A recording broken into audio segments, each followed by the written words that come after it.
So, Josef, Donald Trump was the U.S. president who, in 2017, created the Artemis program to reestablish a human presence on the moon, and in 2019 founded the U.S. Space Force. So he clearly likes space. He likes it a lot. What do you expect in terms of new space initiatives from this Trump administration? Yeah. No, as you say, Donald Trump has been very active in space, and also now we have heard very clearly his messages related to space, about the mission to Mars, of course also his fascination about Starship. So I think this is, of course, I'm not here to comment on the U.S. politics, so just to be crystal clear. No, but what do you expect? Because what they do obviously has some bearing on what of course, you do. Yeah, of course. I mean, first of all, I think it's quite remarkable that the President of the United States is really putting space so high on his personal agenda. And this is something, of course, in Europe we notice very well. What my job will be is now to convince my European heads of government, heads of state to also engage at a similar level that Europe also needs to really accelerate space in Europe, because there's a lot at stake. Of course, we all know what space is for. Of course, on one side you have launchers, but space is so much more. You are having programs for Earth observation, for navigation, for telecommunication, astronaut flights. There's so many aspects of space, and the whole spectrum of it, of course, is extremely important for society, for security, for daily life of people. Trump's America First agenda has been a source, I know, of some anxiety in the European space community for a few months already. What happens if the United States, as some expect it will, stops cooperating or pulls back on cooperation with Europe on some commercial and perhaps even military endeavors in space? What specifically might be problematic for Europe? I would not start with the problematic side. First of all, we have a very strong, a very solid cooperation with the United States, especially with NASA, which really goes back to decades. I mean, since the 70s, 80s, we're working on many programs. At the moment, we have a very strong cooperation on the Artemis program. We provide the European Service Module, which powers the Orion capsule. We provide hardware for the Gateway, iHab, Esprit, and many other technology elements, and we have agreements with the United States in order to deliver our part, while we get in exchange flights of our astronauts. We have already been allocated 3 flights of European astronauts, of ESA astronauts, to the Gateway, and this is the NASA contribution to what we deliver to NASA. So I assume that these agreements, which are signed and which are in place, are of course respected. We deliver our part. We are on time. We have last year delivered the European Service Module. We will deliver the next one this year to the Kennedy Space Center. So we do the implementation of an agreement, a deal, which was made some years ago. And yes, of course, things will evolve over time. And when new conditions, new elements arise, of course, we will see what this means for Europe and how we can, again, continue to cooperate as long as it is always good for both parties, because that is a good cooperation, that both parties need to benefit from it. Josef, as you know, Elon Musk can be a polarizing figure on many issues, but no one disputes his extraordinary accomplishments in space. Now he has President Trump's ear as one of his closest advisors. From your perspective, is that a good thing? Well, I'm not commenting whether this is good or bad. This is, again, U.S. politics, and not for me to comment. But I think you know what I'm getting at. To have Elon, who is so accomplished in space, wielding such influence over a man as powerful as President Trump, for those interested in space, as you are, it would seem to be a good thing, no? I mean, you're right that I'm very interested in space, and this is exactly my job and my daily duty to make sure that we position the European Space Agency and European interests in the best possible way. And we do that. Of course, we are very carefully analyzing what happens in other countries, especially in countries where we have very strong cooperations. The United States is one of them. And therefore, of course, we will adapt to whatever policies the United States will decide. But this is not for me to decide. What I would like to underline is that we have a very strong European space program. We will further work on it to reinforce it, to make it strong, that we are a good partner for the United States, but also for other countries. I've just signed an agreement with Japan, for example. We're working with the UAE and India and many other countries. I think this is something where we are strong. We have a good capacity. We are a respected space agency with a lot of interesting programs, some of the world's best programs. I remind everyone that Copernicus, Galileo are some of the leading programs in the world. And yes, many countries and many companies are eager to work with us, and this is what we do. So therefore, we offer something, I think, quite interesting, and in exchange, of course, others expect something from us.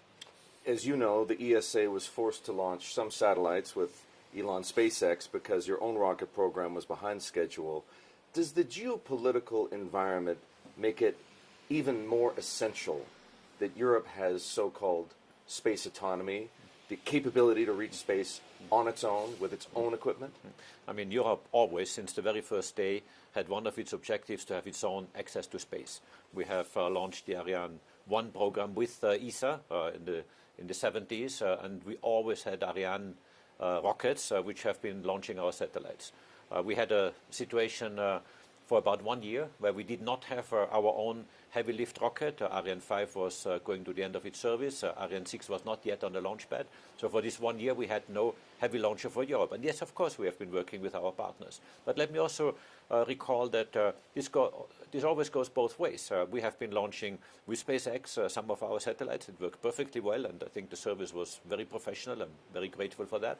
But also it works the other way around. We have, for example, sold launcher slots on Ariane 6 to other partners. Amazon is one of them. They have bought 18 launches. There's much more than the very few launches that we have been buying, for example, overseas in the US. So this really is a both-way cooperation. We also sell launchers to Korea or to other countries. So yes, this is something where we also have capacity to offer. I'm very proud of it because it's a very good rocket, a very solid rocket. Ariane 6 is having very good performance. We had a very good inaugural flight in the 9th of July last year. Now we start our commercialization with the next launch at the end of February, and then we ramp up. And yes, then we have our own independent access to space, which is fundamental to Europe and to every country which has its own launching capability. As you're well aware, there is a very lively debate between, or let's say argument, over the use or not of public money to develop rockets when it's clear, at the very least from SpaceX, and there are lots of other aspirants in the industry, that the private sector can often do it better, perhaps, faster, often, and potentially cheaper. How do you answer that question? You're absolutely right. I can only confirm what you say. That's exactly the decision we have made in Europe in November 2023 at the Sevilla Space Summit, where we said that the next generation launcher after Ariane 6 will be one where we are an anchor customer, where we let industry to define its launcher with its industry, with its technology, and we will, of course, accompany them along the way, make sure that they succeed, and make sure that we can buy services. But if I may just say that also the very successful model we see in the United States, where NASA, through the COTS program, has been an anchor customer buying launch services, which eventually led to the creation or the development of Falcon 9, which is extremely successful, is exactly the same model. NASA has been an anchor customer, has helped also, of course, SpaceX through procurements of launchers, but also technical expertise. And we do exactly the same in Europe. Maybe a few years later, I do admit, but certainly something that we are on the same path, and we are following this model, of course, the European way, and for our own purpose and our own needs. But yes, absolutely right. How do you, as the Director General at the European Space Agency, balance the need to satisfy national security interests or continental security interests in space with, I suppose we could call them commercial mandates, such as investing in weather forecasting or navigation or climate modeling, which I know is very important to you?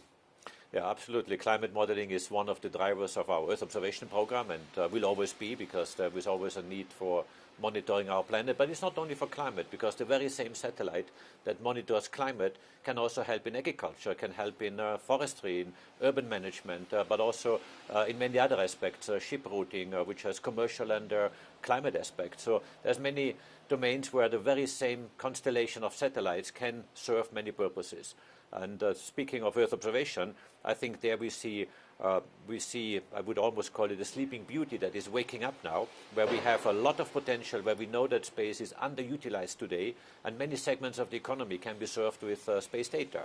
Take, I mentioned agriculture, take energy, take transport, take tourism, take many other domains where we know that space data shall be used, can be used, but they are not yet penetrating into daily life of these companies. And I really believe that there we can use Earth observation data, space data, much more to also power the economy, not only innovation, but also the economy of a country or continent in the case of Europe and the European Space Agency. Europe's space ambitions are running headlong into economic and budgetary realities. How do you refocus the European Space Agency to reflect the simple fact that there just isn't enough money for everything, right? Europe wants to maintain its social programs, it needs money for defense, it needs money for security, let alone its ambitions in space.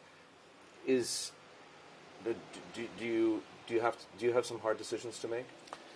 I mean, organizing funding is always a big challenge, and you're absolutely right. We have, unfortunately, not the same funding availability as, for example, the United States. There's a factor of almost 5 in between in terms of public funding invested in space between the US and Europe.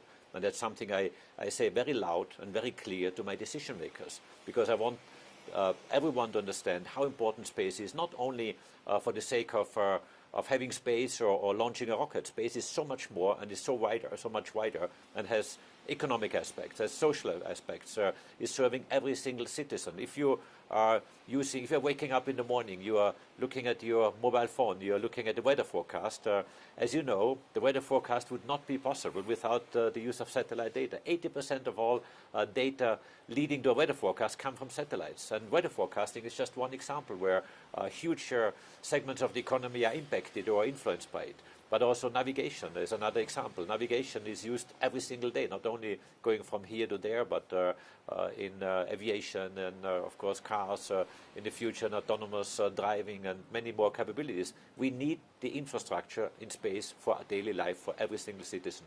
And this is what I'm trying to explain to my decision makers when I am explaining why do we need this funding, because it is so essential. And you're absolutely right. If we are not investing in it, we are not investing in the future. We are missing out on the future, because space also is an economic sector that grows by 12-13% per year for the next decade. There are not many sectors in the world that have this growth. So not investing in space is losing out, and this is exactly the message I'm giving to my own decision makers in Europe. And this is why, yes, Europe does need more funding in space, absolutely, because it is so essential, not just for the sake of launching a rocket, I repeat, really for the sake of serving our society, our people, and our countries across Europe.